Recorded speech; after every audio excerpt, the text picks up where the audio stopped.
Good morning. I'm Ladina Boo. I pastor a church in Stockton, Missouri. Again, we're here for the show Trials and Triumphs. We want everybody to understand that no matter what comes at you in life, that you have the ability to pull yourself out of it through the Lord. And, you probably need some help from some people around you, but we can all get there. Last week we had some broadcasting difficulties, and so once again we have Jared Deeds here. We're going to talk about his testimony and what the Lord has brought him through. And so again, it's Jared Deeds. He's a graduate from the Hope Homes, aren't you? Hope Homes. No, I didn't graduate 5 months in. 5 months in, yeah. That's a whole testimony for as well. But anyway, Jared's going to tell us about where he came from and what's gone on in his life because. Remind everybody about the memory problem. Oh, yes, I forgot to tell everybody. Jared had a really bad accident. And so sometimes he's got some memory issues and, it may be difficult for him to get things in line, but I'm sure you will all understand. And like me, you're ready to hear what the Lord has brought him through. So, Jared, it's nice to have you again this week.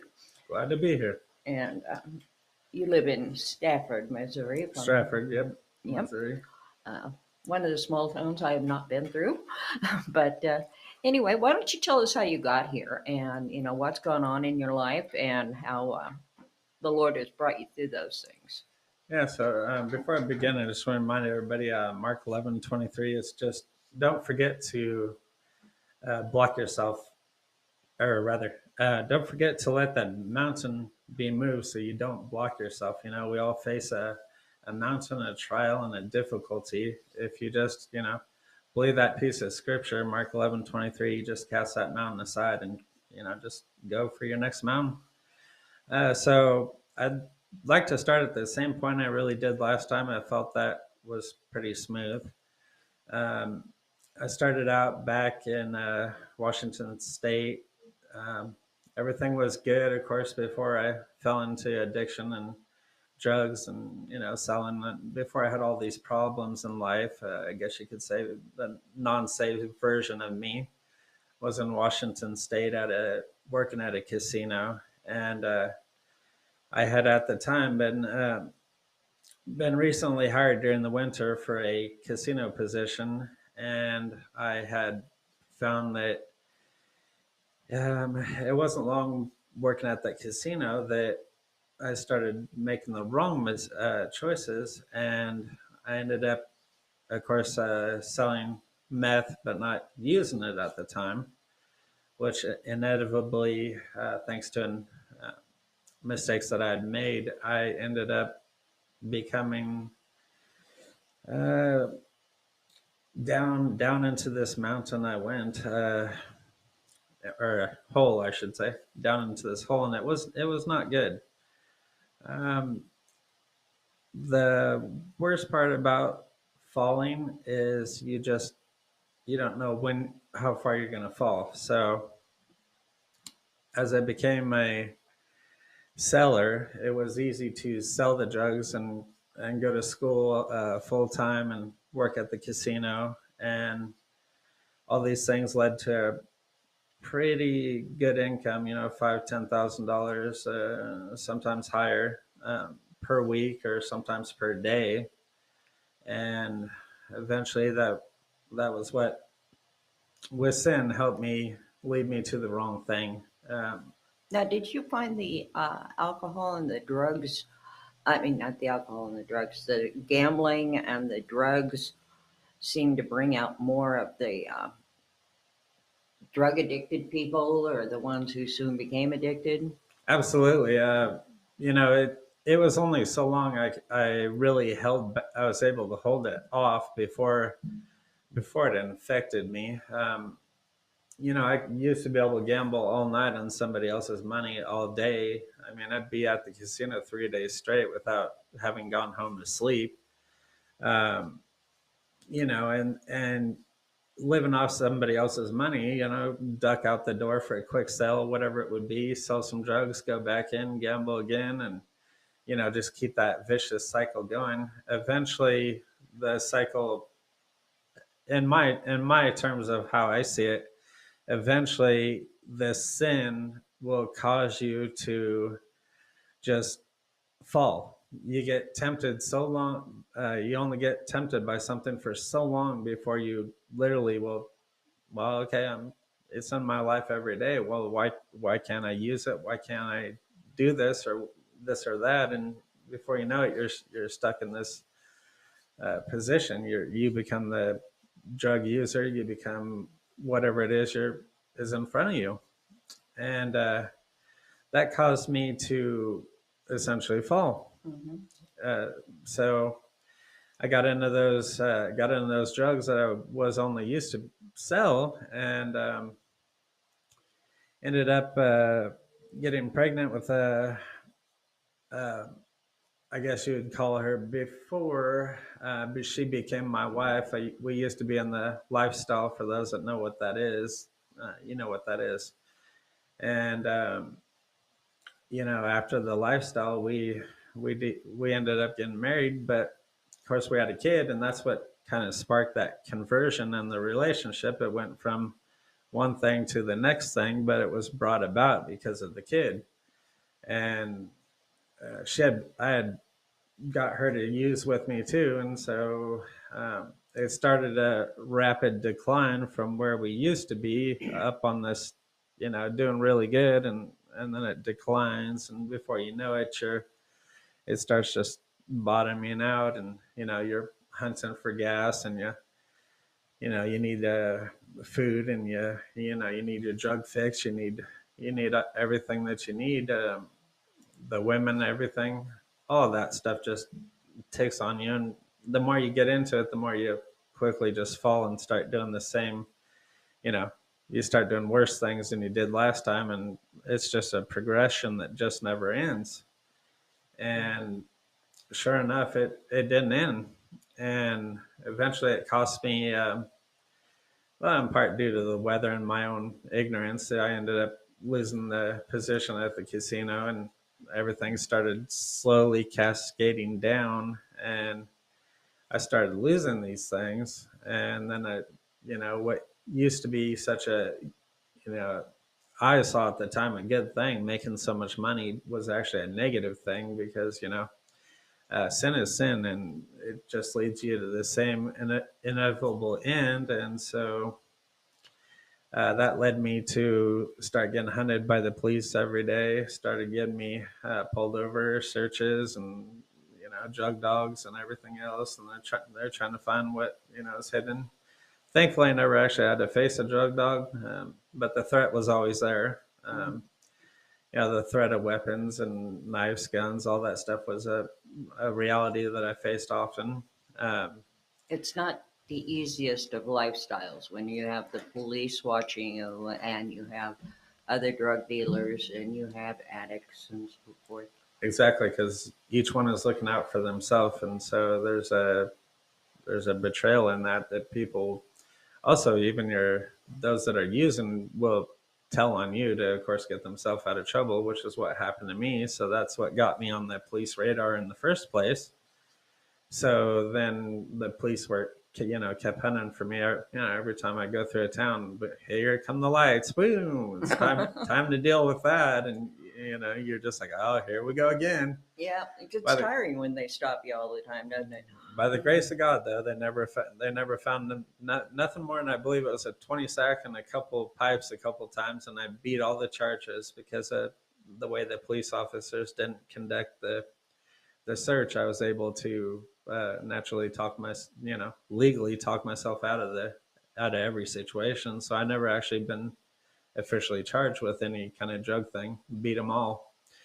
Um, but that, of course, that led to, of course, towards the end of that portion of my life, as far as being in that state, I did my parents wrong and everything, and you do stupid things. You steal, you use drugs, you do all the stuff you're not supposed to do, and that. Your parents pretty much abandoned you completely during that time, didn't they? Yeah, they did.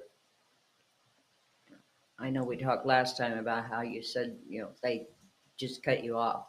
That was probably the best Actually, thing for you at that time. yeah, all my family did, including eventually everybody did. And that really was the best thing. So that would be my advice to anybody: is if you know somebody struggling in that same regard, it's always better to cut them off and close ties with them, make them think that you're never gonna, reestablish a relationship or a friendship with them, and eventually they will come out of what they are, what they're stuck in. But you have to be willing to shut the door on opportunity. You can't let them continue to abuse, the resources you have or the things that you have. As long as you allow them access, they'll never change. And that's a lot of really what it comes down to.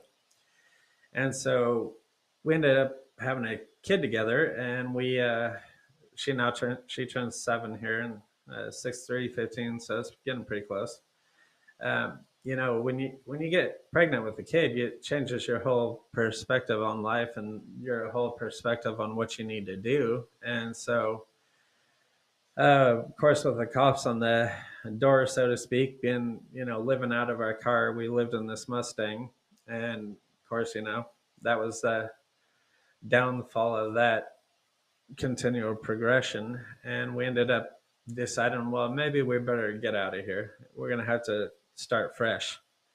We ended up moving down to where her family was here in Missouri, and Springfield, Missouri. And we moved, but I wasn't ready to quit using drugs, or the girls, or all the other problems that I was having. And so ended up being that I just said, well, okay, well, you can quit, and you can do what you're doing, but I'm going to do what I'm going to do. I kept in the addiction, and for a while she kept letting me be addicted and kept trying to talk me, out of the situation, because it used to be that I was just selling it, and then after I fell, I just couldn't stop using it, which actually introduced the most important probably part of my testimony I didn't hit last time, and I want to make sure I do this time. As you well mentioned, my accident is probably the most life transformation moment I've ever had.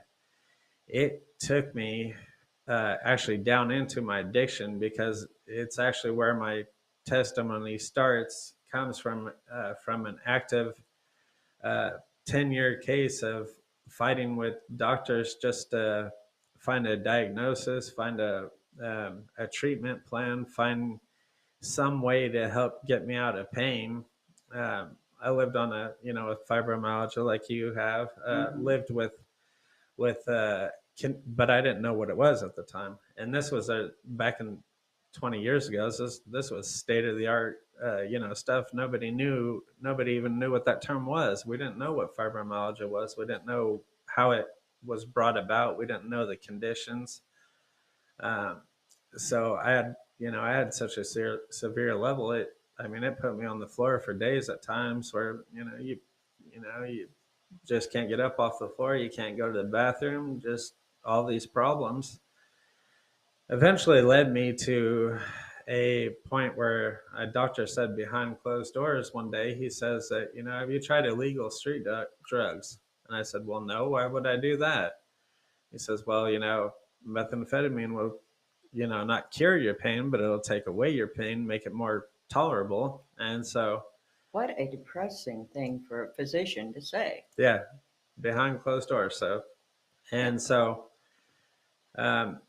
before he said that, that was actually the end of a 10-year reign of, trying to figure out a solution to my pain and my problems. And we ended up testing. That was the same day he told me. That was the same day that I got DNA results that proved that I had been drug resistant. And that's why every single painkiller he was giving me was having absolutely almost no effect, because I was 2 or 3 times more resistant to the drug.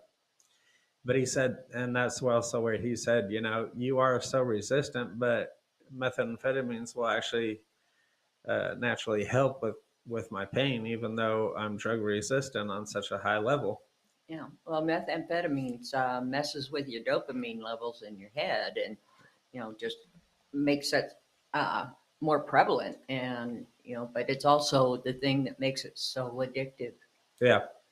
And so I was never actually, for the longest time, I was never addicted to the actual drug itself. I was addicted to how it made me feel. Hmm.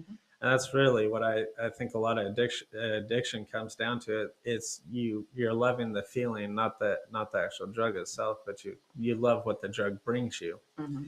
And so that's what it brought me. Is it brought me that, just that bringing down that pain level and that a sense of calmness into my body that allowed my body to then be able to function. I could get up and do things, and I could jump around, things I couldn't do before. I could bend over, get up, all that stuff. It was the common things we take advantage of. I was able to finally do, and it was thankfully because of that drug. But at the same time, it's what also brought me down. So there's a weight factor, a balancing act that causes you to you misuse it just like any other drug. Eventually it's going to cause problems, and so eventually it did cause a lot of problems. So we moved down to here to Springfield, and still going with the drugs and still doing those bad things, and I couldn't get off of it. I couldn't, because it was helping helping my pain level. I couldn't get past that point because I needed it. How can you ask a guy to function in life if he can't function? You have to give him something that allows him to function, Right. even if it's illegal. You need what you need to function. But then inserts the most probably important day of my life was where I hit this point. I was homeless, and still one transition homeless in Washington translates to homeless in Springfield. And but of course it got worse. The Mustang blew a head gasket, and it lost the Mustang, and then it was living under the overpass over on Campbell there in Springfield, which then led me to, of course, holding a sign. $100 a day versus $5,000-$10,000 is a huge difference. Hmm.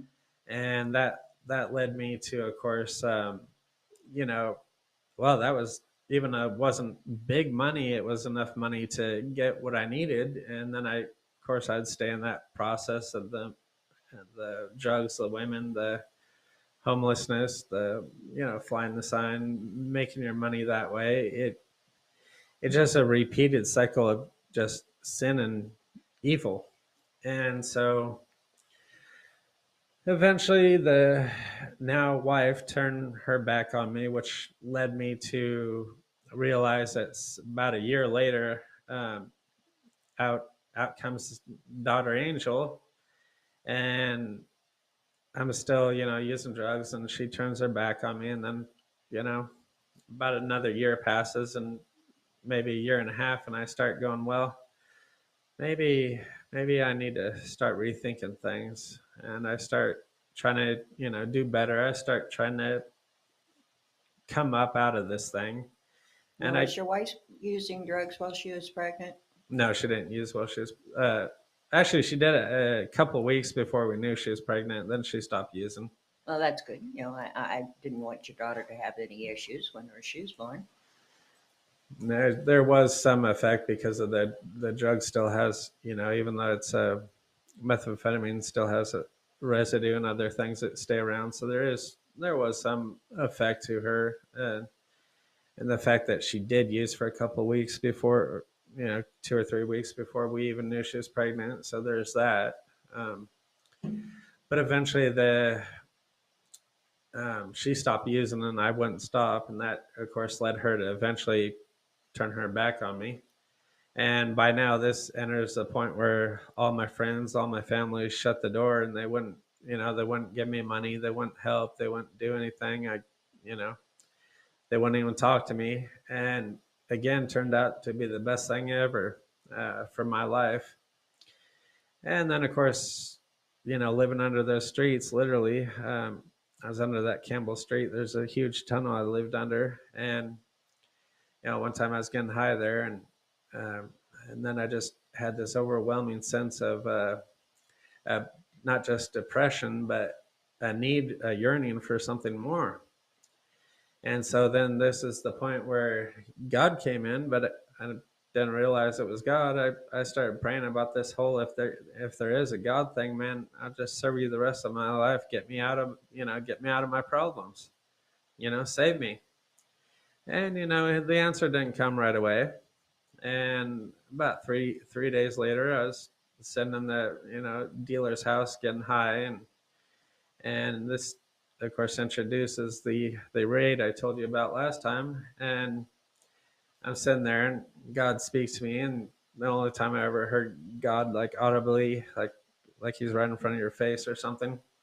It he tells he I was fixing to leave, and he tells me, no, I want you to stay. And I started arguing. Well, I don't know who's talking, like, because you're like, what is that in here?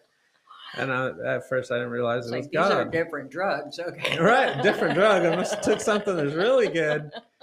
And so that led me to, I didn't know who was speaking to me. I just internally respond. Especially when you're under drugs, you're like, whatever, it's probably just myself or something. You start having a conversation, back and forth you go. And he tells me to just stay there, and he wants to fix my life. And he says, and I'm arguing, and he's like, well, look at your life. How can I fix you where you're at? You're homeless. You're living under the street. You're a drug addict. You're addicted to women. You're finding these weapons, knives, guns, fires, everything. I mean, you're facing everything. And how am I supposed to fix you from where you're at? And so I examined what my situation looked like. And I said, okay, I can roll with this. All right, I can give you that much. You can't fix my life where I'm at. So I'm submitting to this process, and I still don't have any clue that it's God, but I just hear this voice. And sure enough, he says there's a raid coming exactly at 9 p.m. And I'm like, all right, cool. Tell the drug dealer, hey, there's a raid at 9 p.m. Boy, she split under that house quick, and you could say boo. She was gone. And I sat there the whole time, and I'm, run out of cigarettes, and I want to go to the store. And God's like, no, I want you to stay. You won't make it. And I'm like, all right. I'll stay. I bum a few cigarettes, and so high, I just start playing on the phone, and life is good at that moment, and just playing on the phone. And then, of course, you see that white pupil in that eye, and I go, oh, raid. 9 p.m. and boom comes right back to me like a wall hitting me, and I'm like, oh, that raid is coming. I forgot about that. So high, I forgot about it. In comes the raid. As soon as I saw that white eye, that door busts open, and sure enough, and I'm closest to the door, so naturally the first reaction is the first gun goes right to my head, and I'm like, yeah, that I'm used to that. All right, what else you got here? There's something. Thanks, And God. I so, didn't know we were having this party, really. right, I didn't get invited to the gun party. And so sure enough, I'm like, all right, yep, you got me fair and square. And so of course everybody that was in there had warrants, none of them serious, but everybody had warrants, every single one of them. So, which of course all of us were drug addicts, so each one of us had a warrant. We all got picked up that day, and we end up in jail 6 months, that bit, which is where God of course fixed my life, and that introduced God into my life. And the same old story with everybody. When you're in prison, you get there enough times, eventually you're going to open that Bible, no matter who you are. I've And seen that a lot.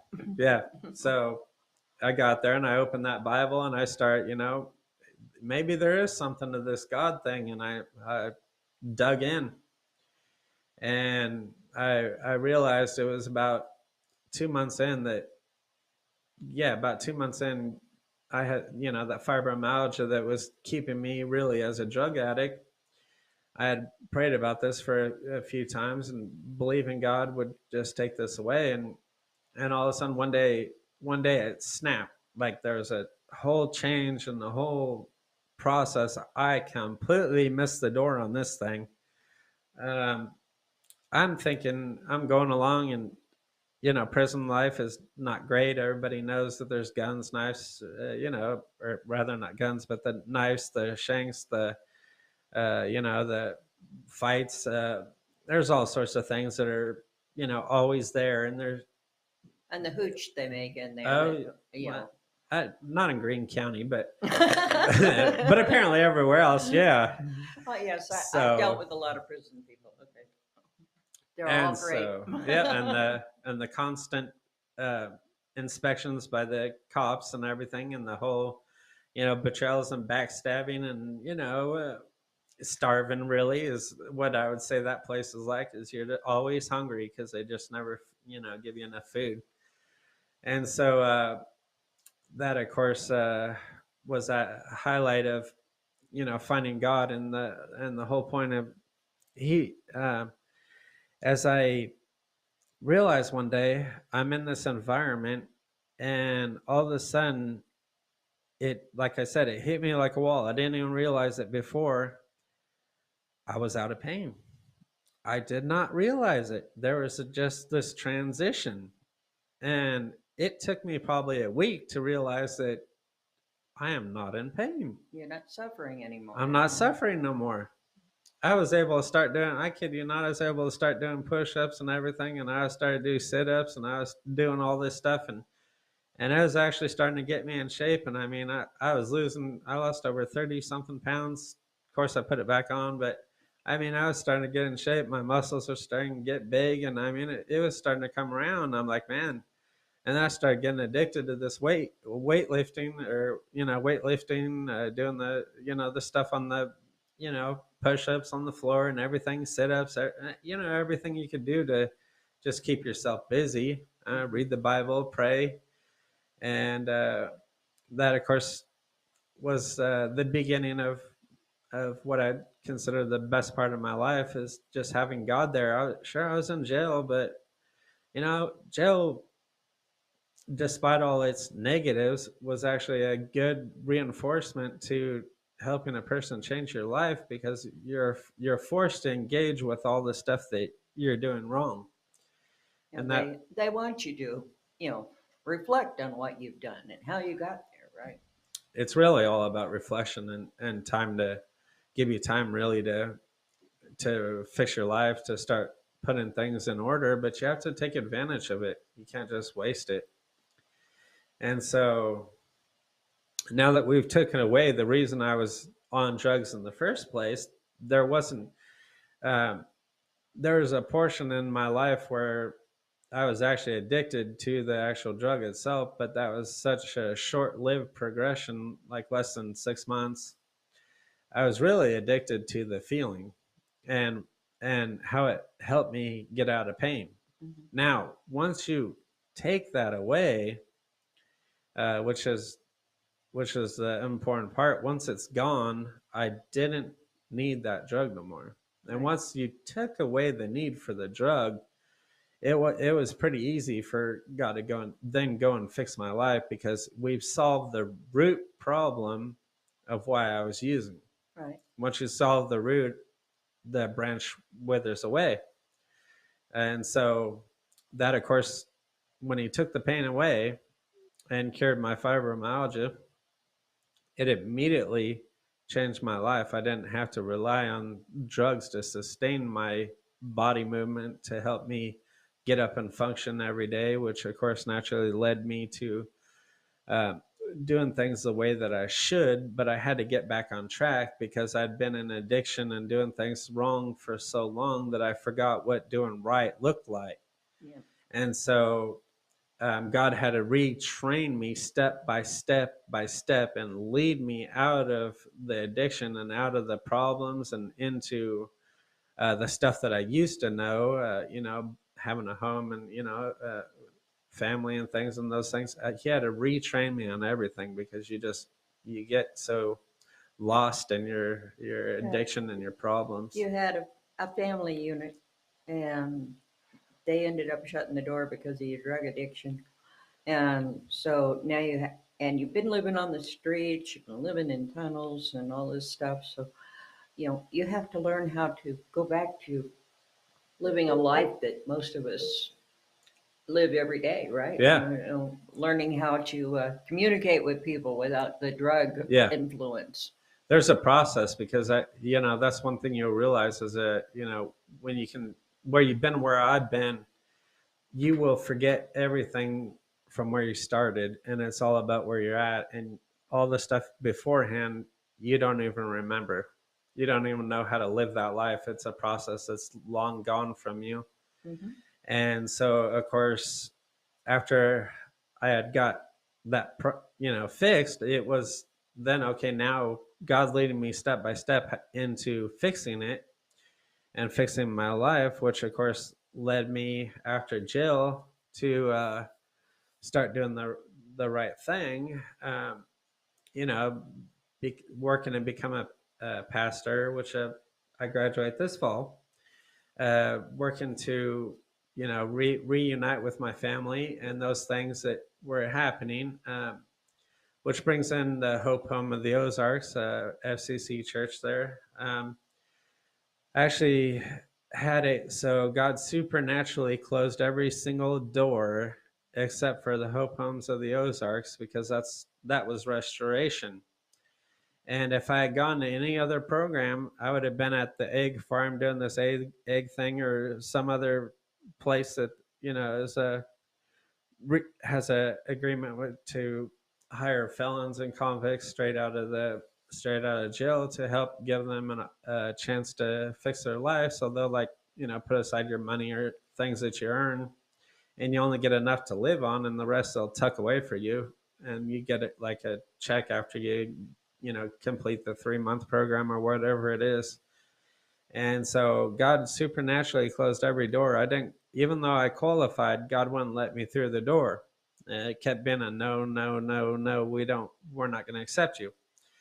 And then I'm thinking at the time, I don't realize this is a supernatural thing. I'm thinking, what's happening here? I'm like, oh boy, this door is closed, and I can't figure out why it's closed, because I qualify. There's no reason I shouldn't be accepted to every program I applied to. And I'm seeing everybody else that's doing these phone calls to the exact same places I'm applying to qualify just as the same thing I do, and they're getting in. Oh yeah, you can come, sure. We'll accept you. I'm going, what the heck is going on? Why am I getting the no? I qualify. And again, I didn't realize it was a supernatural door. God was opening that door. It was His doing, and He was closing all the doors except for FCC and Pastor John and Hope Home of the Ozarks. And I called the last one on the list. Is they go, there's only one left. Hope Home of the Ozarks. It's a faith-based program, 9 months at the time. It's now 12 months, and I go, excuse me, I go to make the phone call, right? When you're in jail, you lose a lot of you toughen up, basically. You lose a lot of your niceness. I'm talking to Pastor John, on the phone, and I'm like, yeah, I'm interested in the program, oh yeah, God, I want to learn about God and faith and all this. And really, at the time, I didn't want to. I just wanted the home so I could get out, because you can't release until you have a place to go. And I'm like, yeah, tell him everything I think he wants to hear. Yeah, I'm sure I'm ready to serve the kingdom. I want to learn about God. I want to do all this. And I didn't really want to at the time. And sure enough, he's like, okay, well, he's like, you sound good. I'll give you a chance, right? We'll pick you up on your release date, and you'll come into the Hope Home of the Ozarks. And, he gave me an idea of what it looked like to serve there. You have to, get up at it's changed. It's now 6 a.m., which is sleeping let him sleep a lot more. Back in my day, that's a little joke there, but it's a true joke. Back in my day, you got up at 3 in the morning oftentimes, and you'd have devotions, and then you do, praying for a few hours, and before you even get out the door, it's 7 or 8 in the morning, sometimes as late as 10 in the morning. And so there's a lot of praying, there's a lot of seeking God's word, there's a lot of digging in, and just getting your day set right. And then, of course, as soon as you finish that, you go work a job, 8 hours, 9, 10 hours, 11, whatever they need. And then right after that, you come home long enough just to shower and shovel your face full of something as you're trying to shower and try to do all your stuff. And then you go straight to church, and then it's set the church up, get everything in order, do whatever you've positioned yourself to do in the church, and clean the church or whatever, or set up anything that the church needs, and you're getting told what everything you're supposed to do. And then of course after church there's evangelism, there's evangelism day, you're always busy. It's pretty much you don't do anything but whatever they tell you to do, and so there's a whole entire progression. Did they have the Friday night fire when you were in there? They did. Yeah. And that's basically people with drug problems and so forth that go to the Friday night fire, is it not? No, it's just a church service, but yeah, we do. FCC does cater to the homeless, the drug addict, the you know anybody who needs a life change, is stuck in addiction, whatever your thing is, prison. We're kind of more centered gravity towards the ex-convict, the ex-addict, the ex-this, the ex-that. For anybody who doesn't know, FCC is actually Freedom City Church here in Yeah. Springfield. And Pastor John is Allered. Allred. Yeah. I always have a problem saying his last name. If I got it wrong, don't get mad at me. Yeah, he does an amazing job. Because he also came out of a heroin addiction. Long And so- heroin addict, was a sold drugs like I did, prison, he's murdered somebody. So, his testimony is probably a bit more deeper than mine, at least on that front. But same muck as me. It's all the same stuff. Yeah, it's all the same, quagmire that people get themselves into. Absolutely. And I love their t-shirts. Their t-shirts usually say felons, junkies, and saints. Yes, I actually have two of them, and I didn't get to put on my gear. I wore my Jesus shirt today. I tried the one, and it was like, oh, that's like a medium or something, and I didn't have time to hunt the other one down. So today I'm wearing Jesus. I've got those, and it's, so many, I hate to say this, okay, so many church people, and I'm going to call them church people, look down on the drug addict or the alcoholic or the homeless person. I call them unchurched because Yeah. they just don't have an understanding of Jesus yet. Yeah, they act afraid of these individuals, and you can't help somebody if you can't reach out to them. Especially if you're too afraid to reach out to them. If you're too afraid, or there's something, it's like, I don't have a problem with it. Okay, I've been involved with lots of motorcycle people and drug addicts and alcoholics and so forth, and my heart goes out to them. I want to help them, and I want to bring them in, and I want them to understand that there is a life different for what they've been doing. Oh, absolutely. And I always get upset when somebody turns their back on these individuals just because they're afraid. There's no reason. The Bible does say, to the least of these, you've done this to me. So that was Jesus speaking. So there's an accountability factor. You can ignore a person all you want, but don't forget, Jesus is watching you ignore them. So as you do that, to them, Jesus says, you've done it to me. So yeah, and it goes on to tell you that judgment, the Lord's judgment will start in the church. And, so people need to learn to open up their hearts and open up their minds, talk to people. Exactly. Just love on them and make them understand that there's more than what they've been going through. Well, you can't love while you're busy judging. So you got to get rid of the judging so that you can actually love. And so I think a good point to end my testimony, today's testimony. I see we're almost out of time, so a good point to end my testimony is finish up with the prison stuff. So as I was talking to Pastor John and he accepted me in the program, you know how those ex prison people are. You know how we are. Yeah, okay, thanks, bye. Boom, slamming that phone down. I'm sure John was like, "What the heck just happened there?" But he knows. They're like, "Yeah, cool, thanks, bye." Yeah, you still had a receiver you could slam, you know. It's Yeah, like pretty the rest much. of us are stuck with cell phones. Yep. You lose And the so, entire glory of being able to hang up on somebody. right. So um, that week that I got out, the Hope Home of the Ozarks, this was another divine supernatural thing. The Hope Home of the Ozarks went to my future wife, which is, of course, the daughter of my child, and uh, started speaking to her about the Lord and witnessing to her. And the same Sunday that she ended up going to church was the same Sunday that I got out and into the Hope Home of the Ozarks. And we actually met the same Sunday. And so it was our first Sunday for both of us. And we're at the FCC church there, Broadway and Division.